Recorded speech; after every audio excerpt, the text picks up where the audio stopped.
Right now, you're thinking about breaking no contact with your ex who you once loved or who you might still be in love with. You are reflecting on the memorable times you've spent together, the good times, times you promised yourselves heaven and earth, times where you felt like this is your person, your forever, someone who you could build a future with.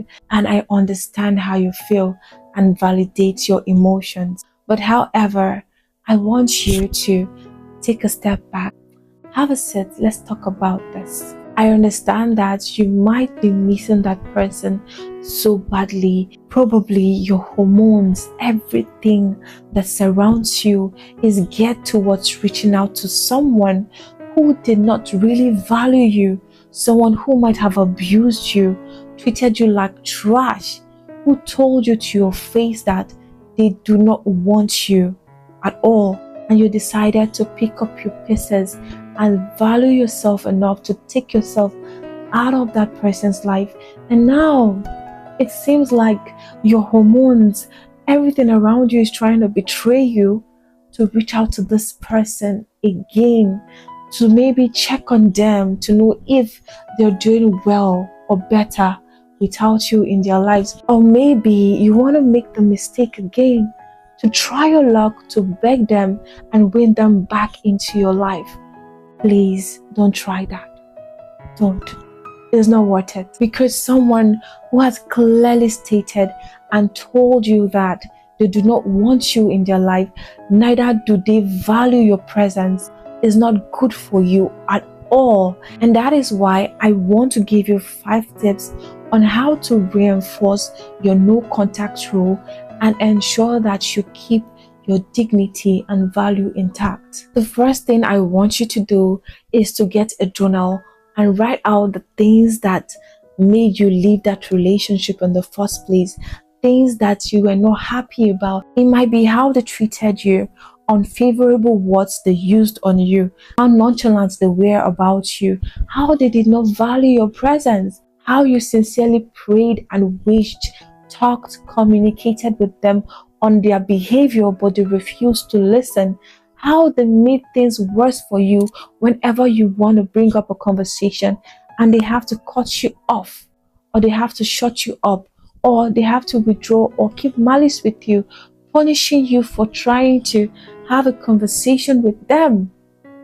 Think about those things, those experiences that pushed you to make that decision on going no contact in the first place. Write them down, reflect over it. It's going to give you more clarity, and it's going to also help you to stand on your no contact rule, because going back is opening you up again to abuse and more of those toxic behavior. So is that where you want to be?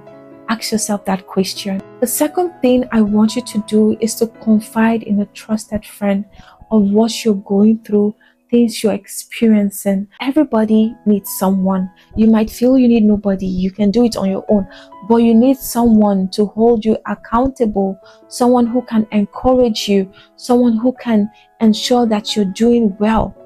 A trusted friend is the way to go. Someone who can serve as a reminder for you to ensure that you do not go back to something that once destroyed you or was about to destroy you. The third thing I want you to do is to stop telling your problems, your past experiences to anyone who cares to listen. You know, at times we are tempted to tell everybody who is willing to listen to our story, someone who is willing to, just pay attention and maybe condemn that ex of yours on what they might have done. You don't need to keep on going from one place to the other, telling everybody, this is what this person did to me. Look at how this person made me feel. Most times they do not care. The more you keep talking about your past experiences to multiple people, you're opening yourself up for confusion, because you're going to hear a different opinion from one person, go to another place, hear another opinion, different advice, different opinions, and that can cause confusion.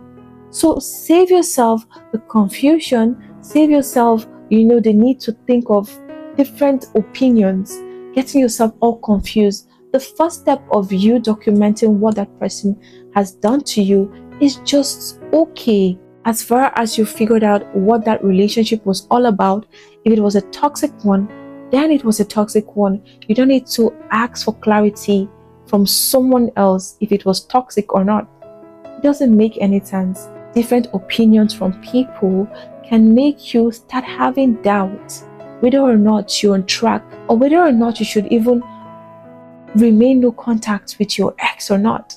So it's good that you just keep quiet and own your story, move in silence, and recover. The first thing I want you to do is to prioritize self-care.